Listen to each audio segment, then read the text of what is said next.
সোনারগাঁওয়ে জেলা ওলামা দলের কর্মী সম্মেলন অনুষ্ঠিত। সোনারগাঁও থেকে হুমায়ুন কবিরের পাঠানো তথ্য ও ভিডিওচিত্র দেখুন বিস্তারিত। নারায়ণগঞ্জের সোনারগাঁও উপজেলার নোয়াগাঁও ইউনিয়নের বিছনাদি বাজারে আজ রবিবার সকাল 10 ঘটিকায় বাংলাদেশ জাতীয়তাবাদী ওলামা দল সোনারগাঁও শাখার কর্মী সম্মেলন অনুষ্ঠিত হয়েছে।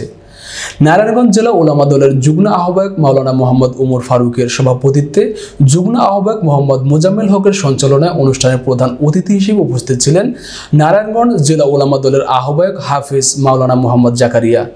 প্রধান বক্তা জেলা ওলামা দলের সদস্য সচিব হাফিজ মাওলানা মামুন রশিদের উপস্থিতিতে কর্মী সম্মেলনে সোনারগাঁও উপজেলা ওলামা দলের আহ্বায়ক মাওলানা মোহাম্মদ উমর ফারুক ও যুগ্ম আহ্বায়ক মোহাম্মদ মোজাম্মেল হককে নির্বাচিত ঘোষণা করা হয়।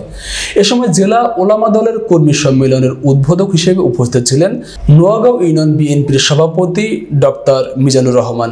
বিশেষ অতিথি হিসেবে উপস্থিত ছিলেন নোয়াগাঁও ইউনিয়ন বিএনপির সাধারণ সম্পাদক মোহাম্মদ আবু বকর সিদ্দিক, সিনিয়র সহসভাপতি মোহাম্মদ সেলিম হোসেন ভুইয়া, সোনারগাঁও উপজেলা বিএনপির প্রচার সম্পাদক মোহাম্মদ সেলিম হোসেন দীপু, উপজেলা বিএনপির সদস্য ও নোয়াগাঁও ইউনিয়ন পরিষদের ভারপ্রাপ্ত চেয়ারম্যান মোহাম্মদ আতাউর রহমান, নোয়াগাঁও ইউনিয়ন বিএনপির সাংগঠনিক সম্পাদক মোহাম্মদ ফারুক আহমেদ, বিএনপি নেতা মোহাম্মদ আমির হোসেন, নোয়াগাঁও ইউনিয়নের 9 নং ওয়ার্ড বিএনপির সভাপতি মোহাম্মদ আব্দুল হালিম সহ নোয়াগাঁও ইউনিয়ন ওলামা দল ও বিএনপি অঙ্গ সংগঠনের নেতৃবৃন্দ উপস্থিত ছিলেন।